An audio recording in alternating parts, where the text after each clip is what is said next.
Friends, Hyper Aadi గారు అయితే మంచి మోటివేషన్ చెప్పిండు. ఏంటో తెలుసా, ఎవరిలో ఎంత దమ్ము ఉండేది వాళ్ళకి తెలుస్తుంది.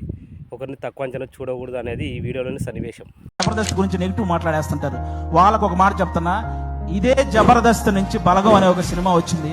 ఇదే జబర్దస్త్ నుంచి సుడిగాలి సుధీర్ అనే ఒక యాంకర్ కమ్ హీరో వచ్చాడు. ఇదే జబర్దస్త్ నుంచి గెటప్ సీను అని బుల్లితెర కమలహాసన్ అనే పేరుతో ఒక అబ్బాయి వచ్చాడు. ఇదే జబర్దస్త్ నుంచి చమ్మక్ చంద్ర, ధనాదన్ ధనరాజ్, చలాకీ చంటి, శకలక శంకర్, ఆటో రాంప్రసాద్, హైపరాది, ఐదరే అభి, ఇలా అందరూ ఇలాంటి కమెడియన్స్ ఎంతో మంది వచ్చారు. ఇదే జబర్దస్త్ వల్ల కొన్ని వందల మంది ఆర్టిస్టులు ఇల్లు కట్టుకొని పెళ్లి చేసుకుని పిల్లా పాపలతో సుఖంగా ఉన్నారు. ఇదే జబర్దస్త్ వల్ల కొన్ని వందల మంది టెక్నీషియన్లు 3 పూట్ల వాళ్ళ ఫ్యామిలీకి ముద్ద పెడుతున్నారు.